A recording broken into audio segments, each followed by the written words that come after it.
WhatsApp guys, this is me Lovjeet Arora. स्वागत है आप सभी बच्चों का आज की इस क्लास के अंदर। तो चलिए वन शॉट में देखते हैं the difference between char and varchar data type. So बिल्कुल हम लोग बात कर रहे हैं किसकी, एसक्यूएल के अंदर, और छोटी छोटी वीडियोस में हम बड़े बड़े टॉपिक्स देख रहे हैं जो कि एग्जाम के लिए बड़े इंपॉर्टेंट है। तो इसमें से एक चीज निकल के आती है, ओके। सो कैर क्या है? कैर है जी एक फिक्स्ड टाइप का डेटा टाइप, और varchar क्या है जी एक variable length kind of data type, यानी कि ये फिक्स्ड नहीं है। चलिए इसको समझने से पहले हम एक छोटा सा एग्जांपल लेते हैं। एग्जांपल है जी जैसे कि मान लीजिए हमारे घर पे मेहमान आने हैं, ठीक है। तो हम गए एक दुकान पर जिसका नाम है ए, और एक दुकान है जिसका नाम है बी, ठीक है। हमारे घर पे मेहमान आने, मम्मी ने बताया कि 20 मेहमान हैं जो हमारे घर पे आ रहे हैं, और हमारे घर पे इतनी कुर्सियां हैं नहीं। तो हम इसकी दुकान पर गए, इसने हमें कुर्सियां अरेंज करा दी। कहता है अच्छा तुम एक काम करो, 20 कुर्सियां, ठीक है, तो तुम ये 20 कुर्सियां ले जाओ, ठीक है। अब हम घर लेकर के आए, और पता चला कि अगले दिन जब मेहमान आए तो 20 ना आकर के 5 मेहमान आए, ठीक है। ओके, ये 2 दुकान है, और हमने क्या किया, 20 कुर्सियां लेकर के आए, क्योंकि हमें लगा कि 20 मेहमान हैं जो आएंगे, लेकिन आए हमारे 5, ठीक है। अब पीछे कितनी कुर्सियां हैं जो बच गई, मतलब हमने कितनी ऑक्यूपाई कर ली कुर्सियां, 1 2 3 4 और 5। पीछे हमारे पास 15 कुर्सियां हैं जो बच गई, ठीक है। अब एक दुकान वाला ये है, ये कहता है कि नहीं नहीं, अगर तुम मुझसे 20 कुर्सी लेकर के गए हो ना, तो मैं 20 के ही पैसे लूंगा तुमसे। और दूसरा दुकान वाला ये है, ये कहता है कि अच्छा ठीक है, अगर तुम मुझसे 20 कुर्सी लेके गए और तुम्हारे घर में 5 मेहमान आए ना, तो पीछे जो 15 कुर्सियां बची वो मुझे वापस दे दो, मैं किसी और फंक्शन में जो उसको भेज दूंगा, और तुम मुझे 5 कुर्सी के ही पैसे देना। तो 2 अलग अलग हमें कुर्सी वाले मिले, और अलग अलग मेंटेलिटी वाले मिले। एक मिला बिल्कुल एकदम स्टैटिक, जिसने कहा 20 है तो 20 है, चाहे तुम्हारे घर में मेहमान है 5 चाहे आए 20, मुझे क्या लेना देना, मुझे तो 20 के 20 कुर्सी मैंने तुम्हें दे दी सो दे दी। और दूसरे वाला क्या है कि अच्छा ठीक है, मैं किसी और फंक्शन के अंदर भेज दूंगा। तो ये जो अंतर आपको 2 बंदों के बीच में समझ में आ रहा है ना, ये वही बनते हैं कौन से, कैर और varchar वाले। और कुर्सियों की जगह एग्जांपल ले लेते हैं हमारे डेटा का। अच्छा, कैर कहता है कि मैं फिक्स्ड टाइप का हूं, मतलब एक बार जो कमिटमेंट कर दी सो कर दी। अगर आपने इसके अंदर एक 20 इसकी लेंथ क्रिएट, मतलब एक बार फिक्स कर दी, तो ये 20 ही रहेगी। अब आप उसके अंदर चाहे 4 कैरेक्टर डालो चाहे 20 डालो, कोई फर्क नहीं पड़ेगा, वो 20 के 20 ऑक्यूपाई हो गए आपके। लेकिन इसके अंदर क्या है, this is variable length. Variable की जितनी लेंथ होगी ये उस हिसाब से अपने आप को एडजस्ट है जो कर लेगा, ठीक है। आपके अगर 3 ही कैरेक्टर आए तो पीछे बचे हुए जितने भी कैरेक्टर्स हैं वो किसी और पर्पस के लिए मेमोरी के अंदर ऑक्यूपाई हो जाएंगे या काम करेंगे। ये always reserve the defined length of space, बिल्कुल ये रिजर्व करके रख लेगा उतनी लेंथ जितनी आपने फिक्स कर दी at the time of creation. But इसके अंदर क्या होगा कि allocate only the required space for the data saving storage, इसमें जो है मेमोरी सेविंग का ऑप्शन हमारे पास रहता है। तो जहां पर हम श्योर नहीं होते ना, कि जैसे किसी का नाम है रणछोड़ दास, श्यामल दास, चांचड़, तो किसी का रैंचो या किसी का आर के भी आ सकता है, तो वी आर नॉट श्योर कि नाम कितनी लेंथ हो सकती है। So in those cases we use always varchar, क्योंकि इसमें मेमोरी वेस्टेज के चांसेस जो है वो नहीं होते, मतलब मेमोरी वेस्ट हमारी नहीं होती, हमें इंपॉर्टेंस पता होनी चाहिए मेमोरी की कितनी है, तो यहाँ पर चांसेस हाई रहते हैं मेमोरी वेस्टेज के। तो जब हम श्योर होते हैं ना जिनके अंदर, तब हम उनके अंदर कैर का यूज है जो बेसिकली करते हैं। तो इसके अंदर क्या है, 1 से लेकर के 155 255 तक कैरेक्टर है, और इसमें 65535 टोटल हमारे कैरेक्टर हैं जो आ सकते हैं।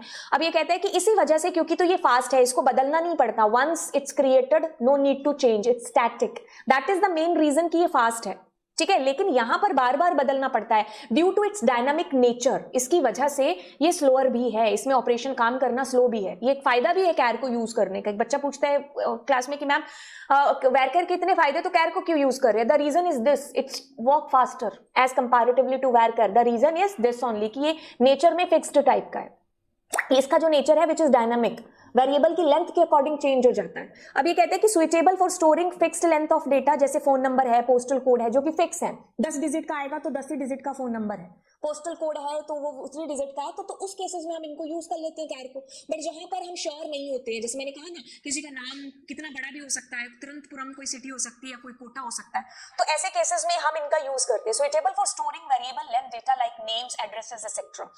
ऑटोमेटिकली पैड्स ट्रेलिंग स्पेसेस होते हैं, और एक लीडिंग मतलब लेफ्ट साइड के स्पेसेस, ट्रेलिंग मतलब राइट साइड के स्पेसेस।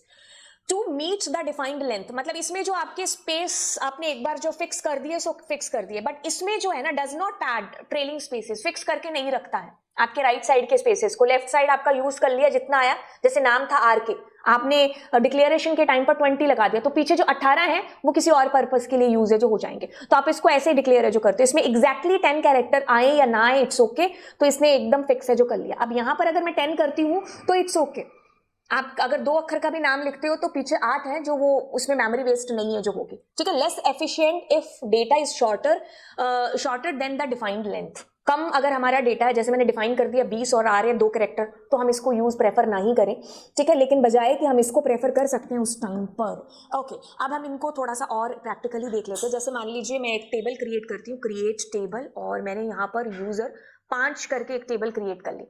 अब मैं क्या करती हूँ, इसमें नेम लिखती हूँ। जैसे मैंने दिया कैर 20, अब मैंने कैर 20, इसमें मैंने दे दिया नेम, और मैंने दे दिया फर्स्ट नेम मान लीजिए, ठीक है, और फर्स्ट नेम मैंने दे दिया वेर कैर, ठीक है। ओके, अब ये चीज आपको दिखेगी तो नहीं, लेकिन मैं आपको वैसे बता देती हूँ कि हम इसको इस तरीके से डिक्लेयर है जो करते हैं, ठीक है। एक और चीज जो मैं इसके अंदर बता दूं कि जैसे क्या होता है, जैसे मैंने ये टेबल बना दी, अब मैं अगर क्रिएट टेबल, अब मतलब अगर मैं नेम डालूंगी तो इसमें भी हम मैक्सिमम कैरेक्टर तो 20 ही डाल सकते हैं, इसमें भी 20 डाल सकते हैं, बट अगर इसमें मैंने 2 कैरेक्टर डाले तो बाकी जो पीछे बचे हुए हैं वो मेरे इसी के साथ ही जाएंगे, ठीक है। लेकिन इसमें ये चीज नहीं होगी। तो जब आप श्योर होते हो ना तब आप इसका यूज करो, जब आप श्योर नहीं होते हो तब आप वेर कैर का यूज है जो बेसिकली कर सकते हो, क्योंकि इसमें मेमोरी वेस्टेज के चांसेस नहीं रहते। ओके, अब मैं करती हूँ यूजर 6। जो चीज मैंने आपको बतानी है कि जैसे मैंने कहा नेम और मैंने कहा कैर, ठीक है। अब मैं इसको इस तरीके से, और मैंने कहा DESC यूजर 6, तो इसमें देखो 1 इज कमिंग ऑटोमेटिकली। आपने नहीं भी किया तो that is what by default आता है। लेकिन अगर मैं यहीं पर क्रिएट टेबल और मैंने यूजर 7 टेबल क्रिएट करने की कोशिश की, नेम वेर कैर, और मैं इसको बंद कर दूं, तो मैं ऐसा नहीं कर सकती। मुझे अगर एक कैरेक्टर भी देना है तो वेर कैर में मुझे डिफाइन करना पड़ेगा, ठीक है। तो ये चीज हमें ध्यान में रखनी है। बाकी मैंने आपको अंतर दोनों के बीच में बता दिया है। एक इज सलमान खान, एक बार जो कमिटमेंट कर दी सो कर दी, पेपर में नहीं लिखना खैर हमें ऐसे, लेकिन हमें याद करने के लिए पता होना चाहिए it's a fixed type of, and this is what हमारी तरह है। वेर कैर वेरिएबल लेंथ है, एडजस्ट हो जाएगा, डायनामिक है नेचर के अंदर। दिस इज द रीजन जिसकी वजह से ये स्लो है एज कंपैरेटिवली टू कैर। बाकी हम इसमें 255 कैरेक्टर्स हैं, और एक सेकंड, इसमें 255 कैरेक्टर्स हैं, उसमें 65535 कैरेक्टर, तो ये चीज याद रखेंगे। चलिए फिर मिलते हैं आपको अगली क्लास में। Thank you so much, bye bye and God bless you all.